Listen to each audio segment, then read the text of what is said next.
إن الحمد لله نحمده ونستعينه ونستغفره ونعوذ بالله من شرور أنفسنا ومن سيئات أعمالنا من يهده الله فلا مضل له ومن يضلل فلا هادي له وأشهد أن لا إله إلا الله وحده لا شريك له وأشهد أن سيدنا محمدا عبده ورسوله اللهم صل وسلم وبارك على محمد وعلى آله وأصحابه أجمعين أما بعد সম্মানিত ভাই এবং বোনেরা আসসালামু আলাইকুম ওয়া রাহমাতুল্লাহি ওয়া বারাকাতুহু। আমাদের নিয়মিত সিরাত নবী মাহফিল প্রোগ্রাম আমরা গত সপ্তাহে থেমেছিলাম। রাসূলুল্লাহ সাল্লাল্লাহু আলাইহি ওয়াসাল্লাম পাঠিয়েছিলেন দিল খালাসায় একটি বড় মূর্তি ছিল, মূর্তি ঘর। সেখান এই মূর্তির কারণে অনেকেই ইসলামের দিকে আসছিল না। সেই কবিলার যদি কিছু কিছু লোকেরা যেমন সাহাবী আব্দুল্লাহ আল বাজালি রাদিয়াল্লাহু আনহু ইসলাম কবুল করেছিলেন এবং ওনার সঙ্গে বেশ কিছু সেই কবিরা লোকেরা কবুল করেছিলেন, কিন্তু এখনও কিছু লোক থেকে গিয়েছিল ওই মূর্তি ঘরকে সামনে রেখে সেটাকে ধ্বংস করার জন্য দিল খালাসার মূর্তিকে যখন পাঠালেন সেটা তিনি মাটির সঙ্গে মিশিয়ে দিয়ে আসলেন এবং সেখানে যারা মোকাবিলা করতে এসেছিল তারা তাদেরকে সেখানে তিনি প্রতিহত করলেন এবং অনেকেই সেখানে নিহত হয়ে যায় এবং পরবর্তী পর্যায়ে তাদের মধ্যে যারা পালিয়ে গিয়েছিল বা তখন ইসলাম কবুল করেনি তারা শেষ পর্যন্ত পরামর্শ করে আসলো নবী করিম সাল্লাল্লাহু আলাইহি ওয়াসাল্লামের কাছে। তাদের প্রতিনিধি দল, এই কবিলা হচ্ছে খাসআম কবিলা। খাসআম কবিলার মধ্যেই এই দুল খালাসা মূর্তিটি ছিল। সেই কবিলার লোকদের পরে গিয়ে তাদের ধারণা চেঞ্জ হয়ে গেল, তাদের ইসলামের ব্যাপারে জানার আগ্রহ সৃষ্টি হলো এবং তারা বেশ কয়েকজন তাদের মধ্যে এসেছিলেন মদিনাতে ইসলাম সম্পর্কে জানতে। তাদের মধ্যে অন্যতম ছিলেন আনাস ইবনে মুদরিক এবং হুসাইন ইবনে মুসাম্মিদ। ওনারা সহ একটি প্রতিনিধি দল কবিলা খাসআম থেকে মদিনায় আসলেন। এসে ইসলাম সম্পর্কে জানাশোনা করার পরে শেষ পর্যন্ত তারা ইসলাম কবুল করতে রাজি হয়ে গেলেন। তখন তারা বললেন আমান্না বিল্লাহি ওয়া রাসূলিহি ওয়া মা জাআ মিন ইনদিল্লাহ, আমরা ঈমান এনে ফেললাম আল্লাহ এবং তাঁর রাসূলের প্রতি এবং আল্লাহর কাছ থেকে যা কিছু এসেছে সব কিছুই আমরা মেনে নিচ্ছি। ওয়া বায়াউহু বাইআতাল ইসলাম, এবং ওনারা ইসলামের বায়াত গ্রহণ করে ফেললেন নবী করিম সাল্লাল্লাহু আলাইহি ওয়াসাল্লামের হাতে। অতঃপর তারা দরখাস্ত দিলেন, ইয়া রাসূলুল্লাহ উকতুব লানা কিতাবান নাত্তাবিউ মা ফীহি, আমাদেরকে ইসলামের মৌলিক বিধানগুলো আপনি আমাদেরকে একটু একটা আকারে লিখিত আকারে আমাদের কাছে দিয়ে দেন। তখন নবী করিম সাল্লাল্লাহু আলাইহি ওয়াসাল্লাম সাহাবীদেরকে দিয়ে লেখালেন ইসলামের মৌলিক নির্দেশনাবলী লিখিত আকারে তাদের কাছে দিলেন, কারণ তাদের আশঙ্কা ছিল তারা ভুলে যাবে বেশ কিছু। তখন তারা তাদেরকে লিখে দেওয়ার পরে আলহামদুলিল্লাহ সাহাবী আব্দুল্লাহ ইবনে জারির রাদিয়াল্লাহু আনহু আল বাজালি, যিনি তাদেরই এলাকার লোক, উনি সহ সেখানে হাজির ছিলেন, সাক্ষী হলেন এবং তারা ইসলাম কবুল করে নিজের দেশে প্রত্যাবর্তন করলেন। বাকি যারা ছিল তাদের এলাকায় সবাই ইসলাম কবুল করে ফেলল। এটি ছিল হিজরি নবম শতাব্দীর একটি ঘটনা। এরপরে হিজরি নবম সনে 9 বৎসরে আরেকটি ঘটনা ঘটে। সেটা হচ্ছে নাজ্জাশী, যিনি আবিসিনিয়ার বাদশাহ, ওনার ইন্তেকাল হয়ে যায়। সেটা ছিল রজব মাসে, হিজরি নবম সনের নবম কোন মাসে, রজব মাসে। ওনার কাছে খবর আসলো, জিবরিল আলাইহিস সালাম রাসূলুল্লাহ সাল্লাল্লাহু আলাইহি ওয়াসাল্লামের কাছে খবর নিয়ে আসলেন যে নাজ্জাশীর ইন্তেকাল হয়ে গেছে। নবী করিম সাল্লাল্লাহু আলাইহি ওয়াসাল্লাম সাহাবাদেরকে খবরটা শোনালেন এবং সবাইকে নিয়ে তিনি তাদেরকে নিয়ে সালাতুল জানাজা আলাল গায়েবানা সালাতুল জানাজা তিনি আদায় করলেন। এবং নবী করিম সাল্লাল্লাহু আলাইহি ওয়াসাল্লাম এই জীবনে একবারই গায়েবানা জানাজা পড়েছিলেন, আর সেটা হচ্ছে নাজ্জাশীর ক্ষেত্রে। এর আগে পরে আর কখনো তিনি কোনো গায়েবানা জানাজা পড়েননি। এবং তিনি পড়ার কারণ ছিল, গায়েবানা জানাজা কেন পড়লেন, যখন নাজ্জাশীর ইন্তেকাল হয় তখন সেখানে যে সমস্ত মুসলিমগণ মক্কা থেকে হিজরত করে গিয়েছিলেন ওনারা অলরেডি ইতিমধ্যেই মদিনায় চলে এসেছেন। সেখানে ওনার জানাজা করার মতো মুসলিম ছিল না বিধায় তারা তাদের লোকাল তরিকায় ওনার সৎকার করেছিলেন। ওনার জানাজাটা হয়নি বিধায় নবী করিম সাল্লাল্লাহু আলাইহি সাল্লাম মদিনাতে সাহাবীদেরকে নিয়ে ওনার জানাজা করলেন। এবং ওনার খবরটা এইভাবে আসে, যেটা বুখারী এবং মুসলিমে এসেছে। আবু হুরায়রা রাদিয়াল্লাহু আনহু বর্ণনা করেন, قال رسول الله أن رسول الله صلى الله عليه وسلم نعى لهم النجاشي صاحب الحبشة في اليوم الذي مات فيه। যেই দিন ওনার ইন্তিকাল হয়েছিল ওই দিনই উনি খবর পেয়ে যান জিবরিল আলাইহিস সালাম মারফত। তারপরে তিনি সাহাবাদেরকে শোনালেন আর বললেন, ইস্তাগফিরু লিআখিকুম, তোমাদের এই ভাইটির জন্য তোমরা সবাই আল্লাহর কাছে ইস্তেগফার করো, তাকে যেন আল্লাহ মাফ করে দেন, তার জন্য দোয়া করো। আর দোয়া করার জন্য তিনি সাহাবাদেরকে ডাকলেন। অন্য একটা হাদিসে এসেছে, বুখারী মুসলিমের হাদিসে তিনি বললেন, মাতাল ইয়াউমা রাজুলুন সালিহ, আজকে একজন অনেক বড় নেককার ব্যক্তি ইন্তেকাল করলেন। ফাকুমু ফাসাল্লু আলা আখিকুম আসহামা, কাজেই তোমরা সবাই আসো, আমরা এখন নামাজ পড়বো গায়বানা জানাজা তোমাদের ভাই আসহামার উপরে। নাজ্জাশী ওনার খলিফা বা ওনার বাদশাহ শাসক হিসাবে ওনার টাইটেল হচ্ছে নাজ্জাশী, ওনার নাম হচ্ছে আসহামা। আসহামা ওনার নাম, যদিও আমাদের সবার কাছে নাজ্জাশী হিসাবে পরিচিত, কিন্তু নাজ্জাশী আসলে ওইখানকার যেভাবে ইরানের বাদশাহদের পরিচয় ছিল কেসরা, রোমান বাদশাহ পরিচয় ছিল কায়সার, তেমনি এই আবিসিনিয়ার বাদশাহ তাদের বাদশাকে তারা যেটাদের সম্বোধন করতো সেটা হচ্ছে নাজ্জাশী, তার নাম হচ্ছে আসহামা। এই হাদিসে বুখারী মুসলিমের হাদিসে এটা এসেছে। এবং জাবির ইবনে আব্দুল্লাহ রাদিয়াল্লাহু আনহু বলেন যে আমরা আন্না নবী আল্লাহ সাল্লাল্লাহু আলা নাজ্জাশী, রাসূলুল্লাহ সাল্লাল্লাহু আলাইহি ওয়াসাল্লাম যখন ওনার উপরে গায়বানা জানাজা সালাতুল জানাজা পড়ছিলেন, ফাসাফানা ওয়ারাআহু, ওনার পিছনে আমাদের সবাইকে তিনি লাইন করে দাঁড় করিয়ে দিলেন। ফাকুনতু ফিস সাফি সানি আও সালিস, সাহাবী জাবির ইবনে আব্দুল্লাহ রাদিয়াল্লাহু আনহু পরে বলেন, আমি সম্ভবত দ্বিতীয় সফে, দ্বিতীয় কাতারে অথবা তৃতীয় কাতারে ছিলাম।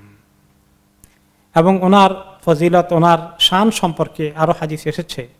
আয়েশা রাদিয়াল্লাহু তাআলা আনহা রিওয়ায়াত করেছেন, লাম্মা মাতান নাজ্জাশী কুননা নাতাহাদ্দাস, আমরা যখন নাজ্জাশী ইন্তিকাল হয়ে গেল তখন আমরা কথা বলা বলি করছিলাম, হয়তো ওনারা খবর পেয়েছিলেন, আন্নাহু লা ইয়াজালু আলা কবরিহি নূর, ওনার কবরে নূর দেখা যাচ্ছিল।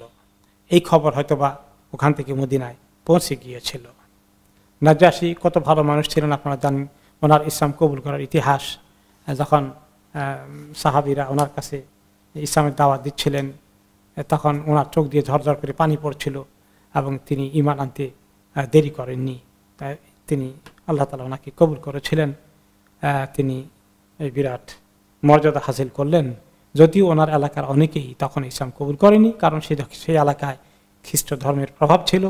খ্রিস্ট ধর্মের যারা পুরোহিত ছিল তারা তাদের লোকদেরকে ধরে রাখার চেষ্টা করেছে, কিন্তু নাজ্জাশী নিজেই সিদ্ধান্ত নিয়েছেন এবং তিনি আলহামদুলিল্লাহ কামিয়াব হয়ে গেলেন ইসলাম কবুল করে।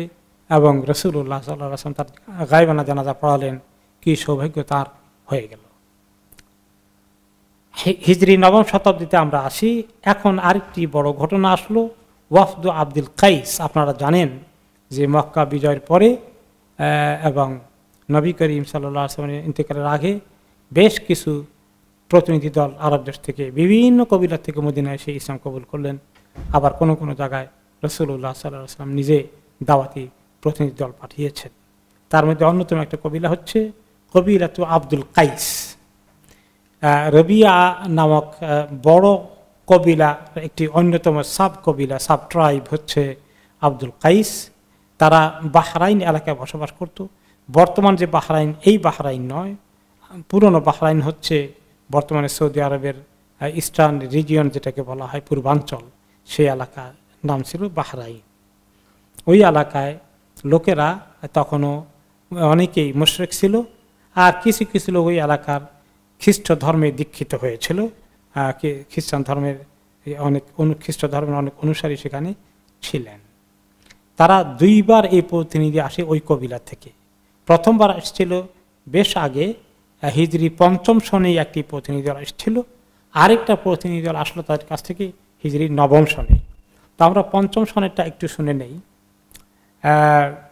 সম্ভবত 5ম সন বা কোনো কোনো রেওয়ায়েতে 5ম সনের আগেও হয়তোবা হতে পারে, 4র্থ বা 5ম সনে। সেই সময় 13 জন এসেছিলেন প্রথম প্রতিনিধি দলের মধ্যে, হিজরি 4th বা 5ম সনে। এসে তারা জিজ্ঞেস করলো ঈমান সম্পর্কে। ঈমানের কথা শোনার পরে তারা তখন ইতিমধ্যেই মদ হারাম হওয়ার হাদিস এসে গেছে, তো মদের ব্যাপারে তারা জানতে চাইল। এবং সেই প্রতিনিধি দলের ভিতরে অন্যতম একজন লিডার পর্যায়ে ছিলেন আল মুনযির ইবনে আইদ, এবং তার আসল পরিচয় আসছে অন্যভাবে আসাদ আব্দুল কাইস হিসাবে, ওনার নাম হাদিসে এসেছে।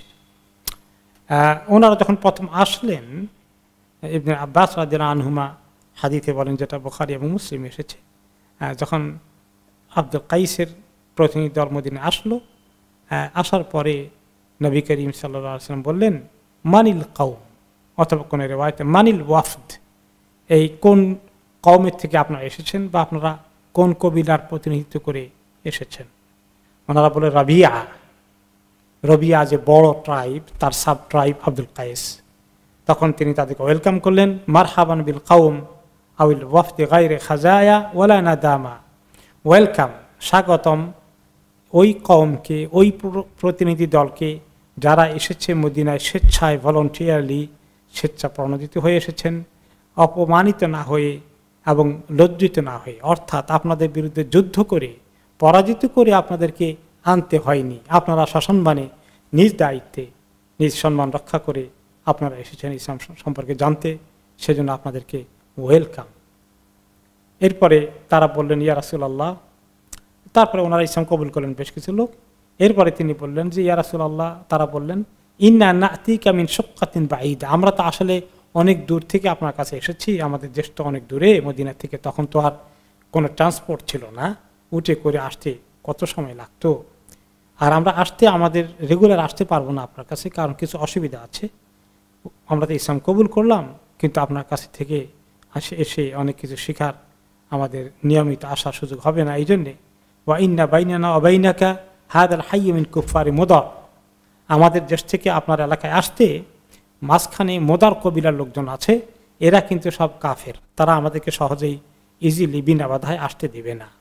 ওয়া ইন্না লা নাস্তাতিউ আন নাতিয়াকা ইল্লা ফি শাহরি হারামিন ফি শাহরিন হারাম, আমরা আপনার কাছে আসতে হলে আমাদেরকে হারাম মাসের মধ্যে আসতে হবে, হালাল মাসগুলোতে আসতে পারবো না। আমরা জানি হারাম মাস হচ্ছে 4টা, একটা হলো এদিকে দিল কাদা, দিল হাজ্জা, মুহাররম, এই 3টা, আর ওইদিকে আছে রজব। এই 4 মাসে হারাম মাস বলতো, এই মাসের সম্মান অনেক বেশি আল্লাহ তাআলার কাছে। কোরআনে পাকে আল্লাহ তাআলা এই মাসগুলোর কথা বলেছেন, যে এগুলাকে যুদ্ধ, বিগ্রহ, মারামারি, কাটাকাটি, দ্বন্দ্ব এগুলো করা যায় না, এই মাসগুলো ফজিলতের মাস, এই মাসগুলোতে ইবাদতের সওয়াব বেশি হয়। তো এই যে ফজিলতের মাস, এই সময় এই কুফফার মুশরিকরা আরব দেশে, তারা কিন্তু অনেকেই এই মাসকে খুব সম্মান করত, তারা জানে এই মাসে কেউ কাউকে অ্যাটাক করতে পারবে না। তো কাজে এই 4টি মাসের মধ্যে সুযোগ পেলে আমরা আসতে পারবো, বাকি 8 মাসে আমরা আসতে পারবো না, তারা আসতে দেবে না, তারা আমাদেরকে অ্যাটাক করবে, হামলা করবে। ফামুরনা বিআমরিন ফাসলিন নুখবিরু বিহি মান ওরাআনা, কাজে আপনি আমাদেরকে দ্বীনের মৌলিক কথাগুলোকে ভালো করে বলে দেন, যাতে করে আমরা এগুলা এই ইনফরমেশন ক্যারি করতে পারি এবং আমাদের পরিবারে বা আমাদের গোত্রে যারা আছে তাদেরকে আমরা দ্বীনের দাওয়াত দিতে পারি এবং তাদেরকে দ্বীনের আমলের দিকে নিয়ে আসতে পারি। কি কি আমল করতে হবে আমাদেরকে ভালো করে আপনি বুঝিয়ে দেন। ওয়ানাদখুলু বিহিল জান্নাহ, এবং আশা করি আমরা এই কাজ করলে, আমল করে, যাতে করে আমরা জান্নাতে যেতে পারি, এরকম করে আপনি আমাদেরকে আমল শিখিয়ে দেন, আমলের কথাগুলোকে বলে দেন। ওয়াসা আলুহু আনিল আশরিবা, এবং তারা জিজ্ঞাসা করেছিল যে কোন কোন ধরনের পাত্রে খাওয়া পান করা নিষেধ আছে। সব পাত্রে পান করা যায় না, কিছু কিছু পাত্রে পানি বা যে কোনো পানীয় পান করা নিষেধ করা হয়েছে। তার কারণ আছে, কারণ একটু পরে আসবে। তো নবী করিম সাল্লাল্লাহু আলাইহি ওয়াসাল্লাম তাদেরকে 4টি পাত্রে পান করতে নিষেধ করেছেন। প্রথমে হুকুম করলেন 4টি জিনিস, সেটা হলো যে আল্লাহর প্রতি ঈমান আনতে হবে, 1, কোনো শিরক করা যাবে না। এরপরে তিনি আবার প্রশ্ন করলেন, আতাদরুনা মাল ঈমানু বিল্লাহি ওয়াহদাহু, এক আল্লাহর প্রতি ঈমান কি, এটা কি তোমরা ভালো করে বুঝেছ? ক্বালু আল্লাহু ওয়া রাসূলুহু আ'লাম, তখন তারা বললেন যতটুকু বুঝলাম, বাকিরা আল্লাহ তাআলাই ভালো জানেন এবং তার রাসূল। তখন নবী করিম সাল্লাল্লাহু আলাইহি সাল্লাম বললেন, আসল ইসলাম হচ্ছে, ঈমান হচ্ছে শাহাদাতু আল্লা ইলাহা ইল্লাল্লাহ ওয়া আন্না মুহাম্মাদান রাসূলুল্লাহ। এটাকে ভালো করে তোমাদের বুঝতে হবে, এই যে কালিমাতুত তাওহীদ, আল্লাহর প্রতি ঈমান এর সাক্ষী দেওয়া এবং রাসূলুল্লাহ সাল্লাল্লাহু আলাইহি সাল্লামকে আল্লাহর রাসূল বলে স্বীকার করে নেওয়া। 2 নম্বর ইকামুস সালাহ, নামাজ কায়েম করা। 3 নম্বর ইতাউজ যাকাত, যাকাত দেওয়া। 4 নম্বর সিয়াম রমাদান, রমাদান মাসে রোজা রাখা। আর হজের কথা বলেননি, কারণ তখনও হজ ফরজ হয়নি ওই সময়ে। তারপরে তিনি একটা অ্যাড করেছিলেন ওয়ান তু'তু মিনাল মাগনামিল খুমুস, আর যদি কখনো গনিমতের মাল অর্জন হয় তোমাদের, তাহলে 5 ভাগের 1 ভাগ, 1/5 বাইতুল মালে, এটা আল্লাহ এবং তার রাসূলের কাছে ফান্ডে জমা দিতে হবে। আর তিনি 4টি পাত্রে পান করতে নিষেধ করলেন। একটা হচ্ছে হান্তাম ওয়া দুব্বা ওয়া নাকির আল মুজাফফাত। এই 4 ধরনের পাত্রে তোমরা পান করতে পারবে না। কারণ কি? আর হান্তাম কি জিনিস? হান্তাম হচ্ছে এক ধরনের পাত্র, যেটা মাটির পাত্র, সেটাকে খুব ভালো করে এক ধরনের মানে বড় ড্রামের মতো, যে ড্রামগুলোতে তখন তারা মদ বানাতো কি দিয়ে? আরবদের লোকেরা মদের পাত্রে, যে পাত্রে বানায়, বড় পাত্রে পানি ঢেলে দিয়ে অনেক দিন রেখে দিলে খেজুর পচে এর মধ্যে যে মাদকতা তৈরি হয়, সেখান থেকে মদ তৈরি হয়। এই বড় ড্রাম, সেটার নাম ছিল আল হান্তাম। কাজে এই হান্তামে তোমরা খেতে পারবে না, এই পাত্রে, আর এইরকম পাত্রে পানিও রাখতে পারবে না, সে পানি খেতে পারবে না। আর দুব্বা, আর দুব্বা হচ্ছে আর ছোট পাত্র, সেটা হলো দুব্বা, যেটা আমরা বলি কদু বা লাউ। আমাদের দেশে দেখেছি লাউ বা কদু যখন বড় হতে হতে এটা শুকিয়ে যায়, ড্রাই হয়ে যায়, তখন আমাদের দেশে এরকম করে পাত্র বানানোর জন্য এটা ভিতর থেকে সবগুলো বের করে চামড়ার যে খোলসটা থাকে, এটা ইটসেলফ একটা পাত্রের মতো হয়ে যায়। এটাও আরব দেশের লোকেরা মদ রাখার জন্যে ঘরের মধ্যে বড় পাত্র থেকে ঢেলে, এটা ওদের বোতলের মতো করে, বোতলের বিকল্প আর কি, এর মধ্যে তারা মদ রাখত। এই দুব্বা, এইরকম দুব্বা পাত্রের মধ্যে জগের মতো কাজ করত, যে এই জগ জাতীয় এই যে দুব্বা দিয়ে তৈরি হয়, এর মধ্যে তোমরা পানিও পান করতে পারবে না। ওয়ান নাকির, নাকির আরেকটি পাত্র, সেটা হচ্ছে খেজুর গাছের যে কাণ্ড আছে, কাণ্ডের নিচে যে গোড়াটা আছে, একদম গোড়া, শিকড়ের উপরে যে মেইন গোড়া, এই গোড়াটাকে তারা একটা পাত্র বানায়, খোদাই করে করে করে মাঝখান থেকে সমস্ত ইয়েগুলো বের করে ফেলে, তারপর চতুর্পাশে এর যে মেইন একটা ড্রামের মতো তৈরি হয়ে যায়, এর মধ্যেও তারা মদ বানায় এবং এটার মধ্যে দীর্ঘদিন মদ রাখতে পারে। এটা একটা মদ তৈরি করার জন্য ভালো একটা মেথড ছিল তাদের কাছে। সেটাকেও, মদ তো হারাম হয়ে গেল, কিন্তু সেটাও তারা সেখানে পানি রেখে ওই পানিও খেতে পারবে না। আর 4 নম্বর ছিল আল মুজাফফাত। আর মুজাফফাত হচ্ছে অ্যাগেইন যে এমন একটি হয়তো মাটির পাত্র, যেটাকে এক ধরনের আলকাতরা মতো জিনিস দিয়ে, কষ মার্কা জিনিস দিয়ে ওটাকে ভালো করে মজবুত করা হয়। আপনি দেখবেন আমাদের দেশে জালের মধ্যে এক ধরনের গাব জাতীয় জিনিসের ইয়ে লাগায়, এটাকে কি বলা যায়, ডাইং করে আর কি, যেটা জিনিসটাকে মজবুত করে। তো এরকম করে একটা পাত্র মতন একটা ছিল, মদ খাওয়ার জন্য সেটা রাখতো, এটাকে বলা হতো মুজাফফাত। এই 4টি পাত্রে পানিও পান করতে পারবে না।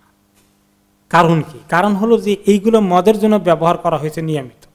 এখন ওই পাত্র থেকে যখন পানি খাবে, তখন তাদের কাছে মদের কথা শুধু মনে পড়বে, আবার মদের দিকে চলে যেতে পারে, একদম ভুলে যেতে মদকে। এই জন্য তাদেরকে তিনি এগুলাতে আপাতত পান করতে নিষেধ করে দিলেন। পরে এই নিষেধাজ্ঞা উঠে যাবে, মানসুখ হয়ে যাচ্ছে, কিন্তু প্রাথমিকভাবে এটা নিষেধ ছিল। এই জন্য এখন আমরা যদি যে সমস্ত যে গ্লাসগুলো আছে মদ খায়, যে সমস্ত জগের মধ্যে, বোতলের মধ্যে মদ রাখে, এগুলার যে ডিজাইন আছে, এই ডিজাইনের কোনো গ্লাস এগুলো নিয়ে আমাদের কিনা ঘরে নিয়ে আসা, এগুলো ঠিক না। কারণ এগুলো মানুষের মধ্যে ওই মদ খাওয়ার কথা মনে করিয়ে দিতে পারে, সেদিকে আকর্ষণ ছুটে যেতে পারে। আমাদের ক্ষেত্রে হয়তো এত কড়াকড়িভাবে নিষিদ্ধ না, কিন্তু আরব দেশে তখন প্রাথমিকভাবে মদ নিষেধ করার পরে এটাকে কড়াকড়িভাবে নিষেধ করা হয়েছিল, একদম হারাম করে দেওয়া হয়েছিল। এটা বেশ কিছুদিন এভাবে থাকে, কিন্তু যাই হোক পরে এটা উঠে যাবে। অতঃপর এই 4টি জিনিসের নিষেধাজ্ঞা দিয়ে তিনি তাদেরকে তখন বুঝিয়ে দিলেন, তারপরে বলে দিলেন ইহফাদুহুন্না ওয়া আখবিরু বিহিন্না মান ওয়ারাআকুম, যে 4টি নির্দেশের কথা বলেছি, কালিমাতুশ শাহাদা, তারপরে সালাত, যাকাত, সাওম, এগুলো তোমাদের লোকদেরকে ভালো করে বুঝিয়ে দিবা, যারা এখনো এখানে আসেনি তোমাদের সাথে। আর এই যে কয়েকটি জিনিসে পান করা নিষেধ করা হয়েছে, হারাম করা হয়েছে, এগুলো যেন কোনো পানি টানি এগুলোতে পান না করে। এরপরে ওনারা চলে গেলেন, ওনার এলাকায় অনেকেই ওনারা ইসলামের দাওয়াত দিলেন, আস্তে আস্তে অনেকেই ইসলাম কবুল করে ফেলল। এরপরে পরবর্তী পর্যায়ে এই হারামটা মানসুখ হয়ে যায়, রহিত হয়ে যায়। পরে এই সমস্ত পাত্রে পান করা হালাল হয়ে গিয়েছিল। এটা শুধু ওই কবিলার জন্য নয়, মদিনা এবং যত লোকেরা ইসলাম কবুল করেছে সব জায়গায় তো তারা মদ খেতে লাগে, সব জায়গায় এই নিষেধাজ্ঞা দিয়ে দেওয়া হয়েছিল। পরবর্তী পর্যায়ে যখন সাহাবীদের ঈমান মজবুত হয়ে গেছে, তাদের আমল মজবুত হয়ে গেছে, মদের প্রতি আকর্ষণ সৃষ্টি হওয়ার আর কোনো আশঙ্কা থাকলো না, তখন এই পাত্রগুলোকে আর হারাম করা হলো না। কারণ এইগুলো তো আরব দেশে এই জাতীয় জিনিসই পাত্র হিসাবে ব্যবহৃত হতো, এইটা তখন তাদেরকে অ্যালাউ করে দেওয়া হলো। অন্য হাদিসে এসেছে সহিহ মুসলিমে, পরে রাসূলুল্লাহ সাল্লাল্লাহু আলাইহি ওয়াসাল্লাম বলেছেন, কুনতু নাহাইতুকুম আন সালাত, আমি তোমাদেরকে 3টি জিনিস থেকে নিষেধ করেছিলাম, ওয়া নাহাইতুকুম আনিন নাবিযি ফি হাযিহিল আসকিয়াতি ফাশরাবু ওয়া লা তাশরাবু হারামান, যে এখন থেকে এই পাত্রগুলোতে তোমরা আর পান করতে অসুবিধা হবে না। নাবিদ হচ্ছে হালাল পানীয়, খেজুরকে পানির মধ্যে চুবিয়ে রেখে এক রাত্র, হয়তো রাত্রে চুবিয়ে রাখলো, পরের দিন সকালে পান করলো। এটা কিন্তু একটা ভালো পরিচিত ড্রিঙ্ক ছিল, নবী করিম সাল্লাল্লাহু আলাইহি ওয়াসাল্লাম এটা খেয়েছেন। কারণ সেটা অ্যালাউড আছে যে ওইটার মধ্যে কোনো মাদকতা তৈরি হয়নি। কিন্তু মদ তৈরি করার জন্যে অনেক দিন রাখে, তারপরে গিয়ে মাদকতা আসে, তখন গিয়ে হারাম হয়। যেমন আমাদের দেশে পান্তা ভাত খাওয়া হালাল আছে, কিন্তু যে সমস্ত হিন্দুরা বা গরিবরা দামি মদ কিনতে পারে না, তারা কি করে, পান্তা ভাতকে একটু পচিয়ে ওইটার মধ্যে মাদকতা আসে, সেটাই তাদের মদ হয়ে যায়। ঠিক তেমনি পান্তা ভাত সকালে পানি দিয়েছে, রাত্রে পানি দিয়ে ভিজিয়ে রেখেছে, সকালবেলা খাচ্ছে, আমরা ছোটকালে খেয়েছি, তো এটা তো হালাল। কিন্তু যদি 1 সপ্তাহ রেখে দেন, 3 দিন রেখে দেন, তখন যে মাদকতা আসবে, তখন গিয়ে এর মধ্যে নেশা হবে, সেটা তখন হারাম হয়ে যায়। ঠিক তেমনি খেজুরের এই শরবত, খেজুর ভিজিয়ে রাখা, এটা ভালো একটি ড্রিঙ্ক হিসাবে আরব দেশে খুব সবাই পছন্দ করতেন, খেতেন। রাসূলুল্লাহ সাল্লাল্লাহু আলাইহি ওয়াসাল্লাম নিজেও খেয়েছেন। তারপরে এই নাবিদগুলোকে তিনি ওই পাত্রে খেতে নিষেধ করেছিলেন, কারণ ওই একই পাত্রে তারা নাবিদ খেত, একই পাত্রে তারা মদ খেত, সেজন্যই নিষেধ করেছেন যে খেজুরও আছে, খেজুরের ড্রিঙ্ক, আর একটু পরেতে বেশিক্ষণ রাখলে মদ, এই খেজুরের ড্রিঙ্কে আবার মদ হয়ে যায়, সেগুলো ক্ষেত্রে থেকে দূরে রাখার জন্য টেম্পোরারিলি এই হারামের হুকুম এসেছিল। এখন তিনি বললেন, কুনতু নাহাইতুকুম আনিন নাবিযি ফি হাযিহিল আসকিয়া, এই সমস্ত পাত্রে তোমাদেরকে নাবিদ পান করতেও আমি নিষেধ করেছি, খেজুরের শরবত। ফাশরাবু, এখন থেকে নিষেধাজ্ঞা উঠে গেল, এই হুকুম মানসুখ হয়ে গেছে, এখন আর কোনো আপত্তি নেই। ওয়ালা তাশরাবু হারামান, তবে খেয়াল রেখো, খবরদার, এই নাবিজটা হালাল, কিন্তু আবার নাবিজকে একটু বেশি কয়েকদিন ধরে রেখে আবার ওই মদের পর্যায়ে নিয়ে যেও না, হারাম থেকে সাবধানে থেকো। আরেকটি রিওয়ায়াত এসেছে, ওয়ালা তাশরাবু মুসকিরান হারামান, কখনো এমন কোনো পানীয় পান করো না যেটা নেশা তৈরি করতে পারে, যার মধ্যে মাদকতা রয়েছে। এরপরে তাদের এই ইসলাম কবুল করার প্রথম প্রতিনিধি দলটা হয়ে গিয়েছিল হিজরি 5ম সনে বা তার একটু আগে, এবং মদিনার বাইরে মসজিদ হিসাবে একটা তো কোবা ছিল, এটাও মদিনার, গ্রেটার মদিনার মধ্যে পড়ে। আসলে এই এলাকাগুলোর বাইরে সর্বপ্রথম মদিনার বাইরে কোনো জায়গায় মসজিদ হয়ে সেখানে জুমা হয়েছিল, সেটা এই আব্দুল কাইসের কবিলার মধ্যেই হয়েছিল। বাহরাইন এলাকার জুয়াসি এলাকায় দ্বিতীয় মসজিদ বলা যায়, মদিনা এবং আশেপাশের বাইরে প্রথম ওই এলাকায় মসজিদই হয়েছিল। এরপরে নবী করিম সাল্লাল্লাহু আলাইহি ওয়াসাল্লামের কাছে যখন ওনারা এই প্রথম এসেছিলেন, পরবর্তী পর্যায়ে আবার যখন ওনারা আসলেন, আমরা এখন সেদিকে যাব, সেটা হলো হিজরি নবম সনে।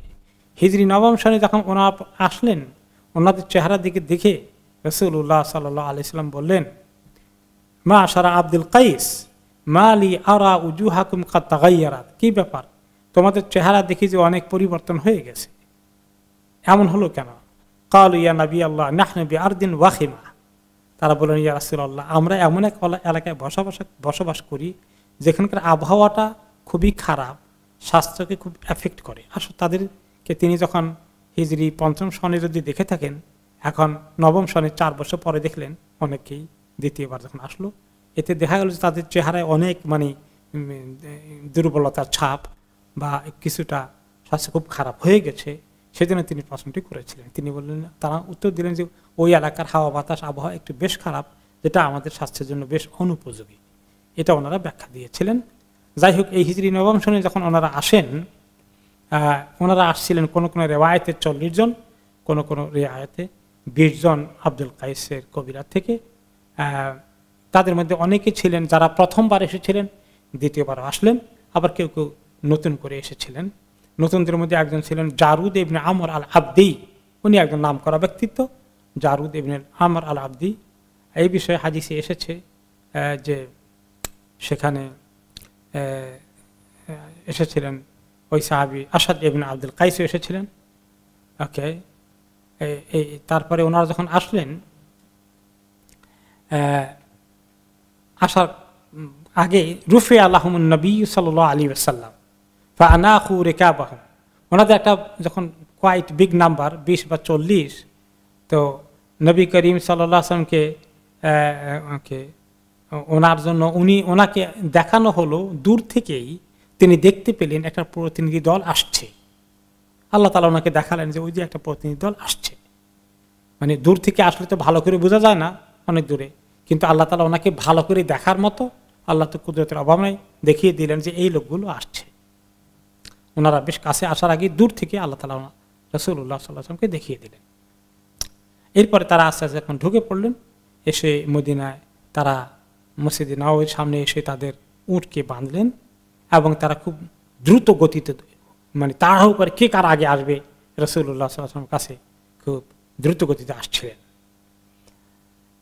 ওকে, দ্রুত গতিতে আসতে গিয়ে তাদের যেটা হয়েছে, তাদের গায়ে যে কাপড় চোপড় ছিল, কয়েকদিন লেগেছে এই সফরের মধ্যে, সেই এরকম গায়ে দেওয়া কাপড় চোপড় ময়লা, ঘাম এবং অপরিষ্কার সবগুলো সহকারে তারা দৌড় দিয়েছে, কাপড় চোপড়ও চেঞ্জ করে নাই।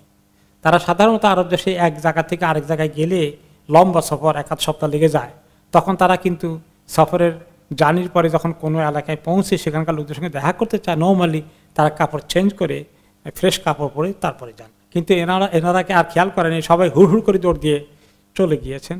কে আগে দেখবেন? রাসূলুল্লাহ সাল্লাল্লাহু আলাইহি ওয়াসাল্লামকে। কিন্তু শুধু একজন সাহাবী তিনি তাড়াহুড়া করলেন না, তিনি হচ্ছেন আসাদ ইবনে আব্দুল কাইস। আসাদ আব্দুল কাইস তিনি পেছনে থাকলেন এবং তাদের তাড়াহুড়া দেখে ওনার তাড়াহুড়া করার অভ্যাস নাই, উনি সবসময় ধীরে সুরে স্থিরতে চলেন। তিনি প্রথম কাজ করেন, এরা তো দৌড় দিয়েছে, এদের উটগুলো তো বাঁধে নেই, তারা ভুলেই গেছে। তিনি তাদের সবগুলো উটগুলোকে টানতেন ঠিকঠাক মতো। এরপরে আস্তে ধীরে তিনি নিজের কাপড়কে চেঞ্জ করলেন, ওনার সাথে যে ব্যাগ ছিল সেই ব্যাগের মধ্যে ফ্রেশ কাপড় ছিল সেগুলো পরলেন। এসে রাসূলুল্লাহ সাল্লাল্লাহু আলাইহি ওয়াসাল্লাম নোটিস করলেন যে সবাই তাড়াহুড়া করে চলে আসে, একটি লোক পিছনে আসে, সে খুব ধীরে সুস্থে নিজেকে রেডি করে তারপরে আসে। তিনি এটা অবজার্ভ করলেন, নোটিস করলেন। তো তিনি যখন এসে রাসূলুল্লাহ সাল্লাল্লাহু আলাইহি ওয়াসাল্লাম সালাম দিলেন, সালাম দেওয়ার পরে রাসূলুল্লাহ সাল্লাল্লাহু আলাইহি ওয়াসাল্লাম বললেন, ইন্না ফিকা লাখাসলাতাইন ইউহিব্বুহুমুল্লাহু ওয়া রাসূলুহু আসাজ, তোমার মধ্যে দুইটি এত ভালো অভ্যাস আছে, আল্লাহ এবং তার রাসূল এটা খুবই পছন্দ করেন। তো তিনি বলেন, মা হুমা ইয়া রাসূলুল্লাহ, এটা কোন দুটো জিনিস আমার ভিতরে খাসলাত ভালো অভ্যাস আছে ইয়া রাসূলুল্লাহ? তিনি বলেন, আল হেলম ওয়াল আনাহ। হেলম হচ্ছে ধৈর্য এবং বরদাস্ত করার মানসিকতা। কেউ যদি কারো সঙ্গে দুর্ব্যবহার করে, আপনি কেউ কারো দুর্ব্যবহার পেলে আপনি চটে যান না, আপনি শান্তভাবে শুনেন, এটা আপনাকে এত এফেক্ট করেন, আপনি বরদাস্ত করতে পারেন। এই বরদাস্তের ক্ষমতা, হেলম, আল্লাহ তাআলা তোমাকে অনেক দিয়েছেন। আর আরেকটা হচ্ছে আল ওয়ানা ওয়াল আনা, আস্তে ধীরে কাজ করা, তাড়াহুড়া না করা। এই দুটো কাজই আল্লাহ এবং তার রাসূলের খুব পছন্দ। আমরা যখন সামাজিক জীবনে বসবাস করি, আমাদের পারিবারিক জীবন থেকে শুরু করে বিভিন্ন আপনার ইজতেমাই জিন্দেগি আছে, এগুলোর মধ্যে অনেক লোকই আপনার সঙ্গে হয়তো আপনাকে দুর্ব্যবহার করলো বা আপনার সঙ্গে দুই কথা হয়ে গেল, আপনাকে খামাখা দায়ী করলো, অভিযোগ করলো। এগুলো শুনে আপনি চটে যান যদি, তাহলে আপনি ভালো গুণ মিস করে ফেললেন। বলুক না, ঠিক আছে, সে আমাকে বলছে, আমি তো সেটা করিনি। আপনি ধীর স্থিরের সাথে আসেন। আর যে কোনো কাজে তাড়াহুড়া করো না। আমাদের অনেকেরই একটু তাড়াহুড়া করার অভ্যাস আছে, তাড়াহুড়া করতে গেলেই মিস্টেক হয়ে যায়। আর যে হাদিসে এসেছে, আল আদালাতু মিনাশ শাইতান ওয়া তাআন্নি মিনার রহমান, আর তাআন্নি মিনার রহমান ওয়াল আদালাতু মিনাশ শাইতান। আস্তে ধীরে কাজ করা এটা আল্লাহর পক্ষ, রহমানের পক্ষ থেকে দেওয়া একটা গুণ। আর তাড়াহুড়া করা শয়তানের পক্ষ থেকে উস্কানি। তো এই দুটো গুণ আল হিলম ওয়াল আনা ওনার মধ্যে ছিল, আসাদ আব্দুল কায়েসের মধ্যে। তো যখন রাসূলুল্লাহ সাল্লাল্লাহু আলাইহি ওয়াসাল্লাম দুটো গুণের কথা বলে দিলেন, তখন আল আসাদ বললেন, ইয়া রাসূলুল্লাহ, তিনি খুব খুশি, আলহামদুলিল্লাহ, আল্লাহ তাআলা তার রাসূল পছন্দ করেন। তো বললেন যে শাইউন জুবিলতু আলাইহি আও শাইউন আতাখাল্লাকুহু, আমাকে আল্লাহ তাআলা কি এই দুটো দিন আমার ফিতরাতের মধ্যে ন্যাচারালি জন্মগতভাবেই দিয়ে দিয়েছেন, নাকি আমি এটা চেষ্টা তদবির করে কিছু জোগাড় করেছি? ইয়া রাসূলুল্লাহ, কোনটা? ক্বালা রাসূলুল্লাহ সাল্লাল্লাহু আলাইহি ওয়াসাল্লাম লা বাল জুবিলতা আলাইহি, তিনি বলেন না, বরঞ্চ আল্লাহ তাআলা তোমাকে ফিতরাতান দিয়ে দিয়েছেন, ন্যাচারালি আল্লাহ তাআলা তোমাকে এই সুন্দর দুটো গুণ দিয়ে তোমাকে ধন্য করে দিয়েছেন। তখন তিনি বলেন আলহামদুলিল্লাহ, যে আল্লাহ তাআলা আমাকে সুন্দর দুটো গুণ দিলেন, যেটা আল্লাহ এবং তার রাসূল পছন্দ করেন। অতঃপর রাসূলুল্লাহ সাল্লাল্লাহু আলাইহি ওয়াসাল্লাম বললেন, এবার ওনার ওয়াফদের পুরো প্রতিনিধি দলকে লক্ষ্য করে বললেন, মাশারা আব্দুল কাইস মা লি আরা উজুহাকুম কাদ তাগায়্যারাত, আমি বলে দিয়েছি। এরপরে তারা যখন বললেন, তিনি যখন বললেন যে তোমাদের চেহারা এমন হয়ে গেলে কোনো খুব তোমরা মনে হয় যেন বিপর্যস্ত। তারা বলল, ইয়া নবী আল্লাহ, নাহনু বিআরদিন ওয়াখিমাতিন, আমরা এমন একটি এলাকায় বসবাস করি যেখানকার আবহাওয়া স্বাস্থ্যের জন্য খুবই অনুপযোগী। কুন্না নাত্তাখিযু মিন হাযিহিল আনবিযা মা ইয়াকতাউ লুহমানা ফি বুতুনিনা, আমরা তো আগে এই খেজুরের নিয়মিত খেজুর ভিজিয়ে পানি পান করতাম, খেজুরের ড্রিঙ্কটা, এটা আমাদেরকে অনেক হেল্প করত স্বাস্থ্যটাকে ঠিক রাখার জন্য। কিন্তু যখন থেকে আপনি নিষেধ করে দিয়েছেন এই পাত্রগুলোকে পান করা যাবে না, আমরা তো আর এখন পান করতেই পারছি না, কারণ এগুলোর মধ্যে এভাবেই খেজুরের শরবতটাকে এই সমস্ত পাত্রে তৈরি করতে হয়। তখন তিনি বললেন যে ইন্না যুরুফা লা তুহিল্লু ওয়া লা তুহাররিম, ইতিমধ্যেই আল্লাহ তাআলা পক্ষ থেকে হালাল করে দেওয়া হয়েছে যে এই পাত্রগুলো এখন থেকে আর নিষেধাজ্ঞা নেই। তিনি বলে পাত্রগুলো এখন থেকে আর হালাল হারামের কোনো কারণ হবে না, কাজেই তোমরা এই সমস্ত পাত্রে এখন নাবিদ খেজুরের এই ড্রিঙ্ক পান করতে পারবে। ওয়ালাকিন কুল্লা মুসকিরিন হারাম, খবরদার যে কোনো মাদকতা তৈরি করে যে কোনো নেশাকর কোনো পানীয় তোমাদের জন্য এখন থেকে হারাম। ওয়ালাইসা আন তাহবেসু ফাতাশরাবু, কাজেই নাবিদ যদি তৈরি করো এটাকে তোমরা অনেক সময় ধরে রাখবা না, শরবত খেজুরের তৈরি করেই অল্প সময়ের ভিতরে পান করে শেষ করবে, দীর্ঘদিন রেখে দেবে না কখনো। হাত্তা ইদাম তালাআতিল উরুকু তানাহারতুম, আর তোমরা যখন মদ বানাতে, কেন মদ নিষেধ করা হয়েছে? যে বেশি করে খেয়ে খেজুরের রসকে দীর্ঘদিন রেখে দিয়ে পানিকে শরবতকে তোমরা যখন মদ বানিয়ে ফেলো, তোমাদের মদ পান করলে তোমাদের রগের ভিতরে যখন মাদকতা শুরু হয়ে যায়, তা না হারতুম, তখন তোমরা নিজেরা লড়াই শুরু করে দাও, মারামারি শুরু করে দাও। ওকে, তারপরে এই মারামারি করতে করতে দেখা গেল যে কোন এক লোক তরবারি হাতে নিয়ে তার আপন কাজিনকে, আত্মীয়কে অ্যাটাক করে ফেললো, তার পাও কেটে দিল। এই সমস্ত কারণে আল্লাহ তাআলা মদ পানকে নিষেধ করেছেন, বিধায় মদ থেকে দূরে রাখার জন্য তোমাদেরকে এটা নিষেধ করা হয়েছিল। এখন থেকে এই পাত্রে নাবিজ তৈরি করে সেই নাবিদকে পান করলে মাদকতা আসার আগে আর কোনো আপত্তি থাকলো না। এরপরে ওই যে ওখানে জারুদ ইবনুল মুআল্লা নামে যিনি ছিলেন, তিনি ওনার কথা আসলো, উনি আসলে তাদের কবিলার একজন গণ্যমান্য ব্যক্তি। তিনি ইতিমধ্যেই আসলে বেশ আগে তিনি ইসলাম কবুল করে খ্রিস্ট ধর্ম কবুল করেছিলেন।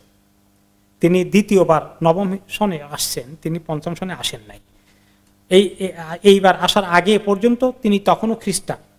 দ্বিতীয় প্রতিনিধি দলে তিনি যখন আসেন তখন তিনি খ্রিস্টান হিসেবে এসেছেন। তো রাসূলুল্লাহ সাল্লাল্লাহু আলাইহি ওয়াসাল্লাম যখন দ্বীনের দাওয়াত দিচ্ছেন, তখন জারুদ বললেন, ইয়া রাসূলুল্লাহ ইন্নী কুনতু আলা দীন, আমি তো একটা দ্বীনের মধ্যে আছি, খ্রিস্ট ধর্ম গ্রহণ করেছি, কারণ এটাও ঈসা আলাইহিস সালামের প্রচারিত ধর্ম।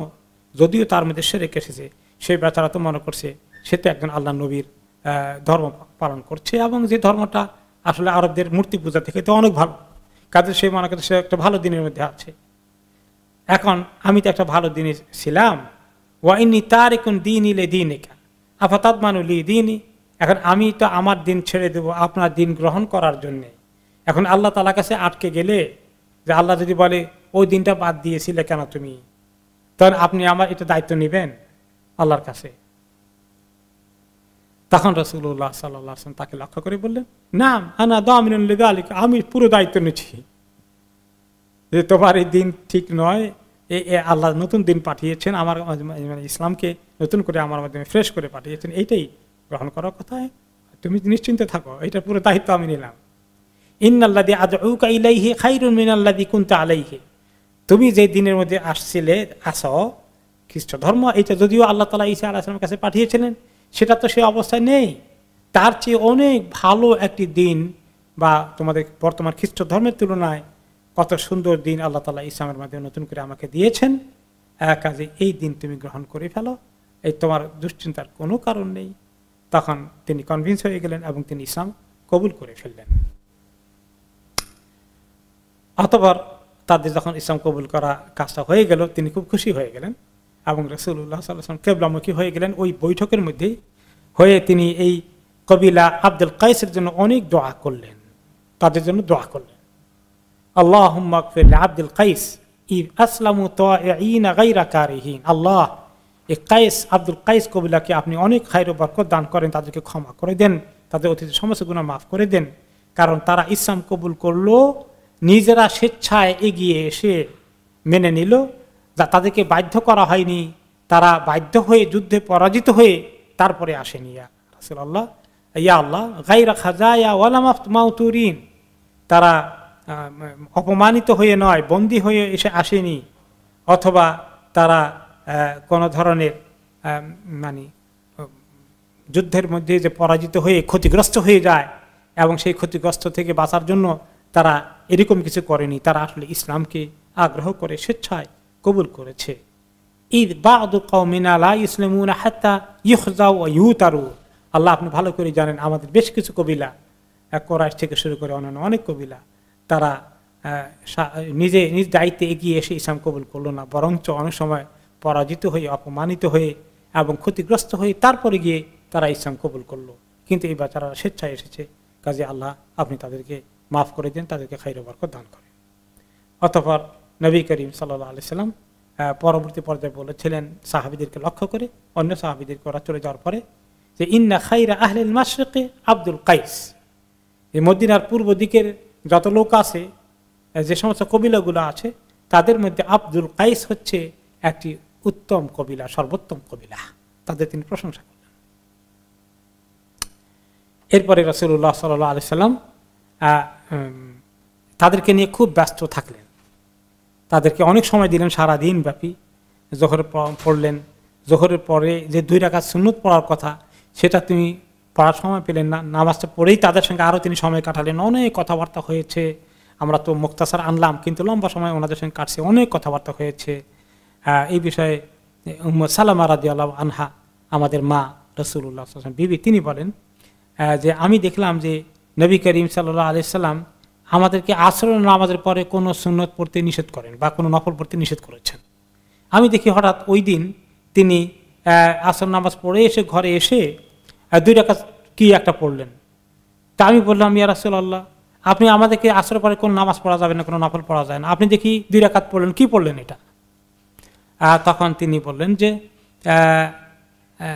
ইয়া বিনতে আবি উমাইয়া, যে সালামা আবু উমাইয়া বা উমাইয়া গোষ্ঠীর মহিলা ছিলেন, বললেন যে উমাইয়া গোষ্ঠীর মহিলা শোনো, সাল তিয়ানি রাকাতাইনে বাদাল আসর, আসরের পরে 2 রাকাত কি পড়লাম এই সম্পর্কে তুমি জিজ্ঞেস করেছ। ইন্নাহু আতানি নাসু মিন আব্দুল কাইস বিল ইসলামি মিন কওমিহিম, যে ইসলাম কবুল করার জন্য আব্দুল কাইস কবিলার বেশ কিছু লোক এসেছিল।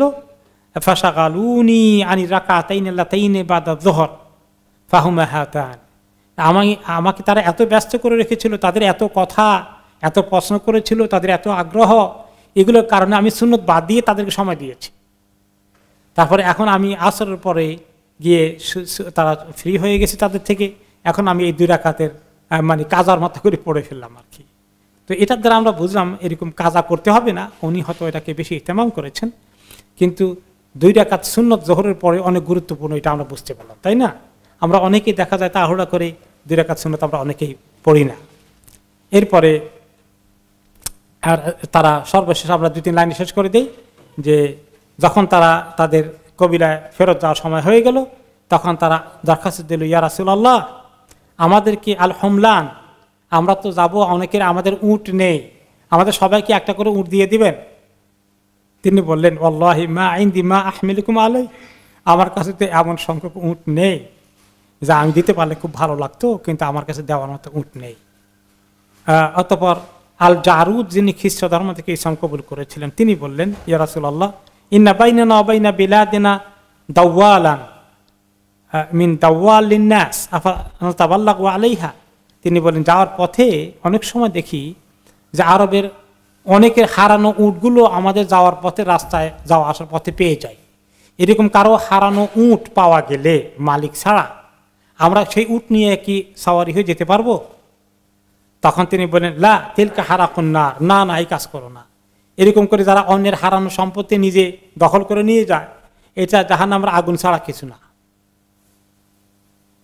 অথবা তারা চলে গেলেন হাঁটতে হাঁটতেই, অনেকে তাদেরকে তিনি সুন্দর গিফট দিয়ে দিলেন যাওয়ার সময়, যেটা সমস্ত মানুষকে যারাই মদিনায় আসতো যাওয়ার সময় রাসূলুল্লাহ সাল্লাল্লাহু আলাইহি ওয়াসাল্লাম তাদেরকে গিফট দিতেন, গিফট দিয়ে দিলেন, কিন্তু উট দিতে পারলেন না। এখান থেকে আমরা একটা মাসালা শিখলাম যে মুসলমানদের হারানো সম্পত্তিকে হারিয়ে গেছে কারো, চট করে আমি পেয়ে পকেটে ঢুকেই ফেললাম, আমার নিজের মনে করে ফেললাম, নিজে ব্যবহার করলাম, এটা ঠিক নয়। এটা হারাকুন নার, আগুন, জাহান্নামের আগুন হিসাবে এটা বলা হয়েছে। কাজেই কারণ হারানো সম্পত্তি নিয়ম হলো হারানো মাল যেখানে আছে সেখানে পড়ে থাকবে, যে ব্যক্তি পরে আসবে সে পেয়ে নিয়ে যাবে, তার হারানোটা খুঁজতে খুঁজতে আসবে, সে পেয়ে যাবে। আর কমপক্ষে এতটুকুন অ্যালাউড আছে যে আপনি নিলেন, নিয়ে এর মালিকের খোঁজ করবেন, তাকে আপনি দিয়ে দিবেন, তাহলে উঠাতে পারেন। আর 3 নম্বর হলো, যদি কোনো মালিক না পাওয়া যায় শেষ পর্যন্ত, তাহলে আমরা নিজেরা ব্যবহার না করে এটাকে সাদাকা ফি সাবিলিল্লাহর কাজে ব্যবহার করতে পারবো। হয়তো গরিব মিসকিনকে দেবো, অথবা বিক্রি করে এই টাকা আল্লাহর দিনের জন্য, মুসলিম মাদ্রাসার জন্য ব্যবহার করতে পারবো। সুবহানাকাল্লাহুম্মা বিহামদিকা আশহাদু আল্লা ইলাহা ইল্লা আনতা আস্তাগফিরুকা ওয়া আতুবু ইলাইক।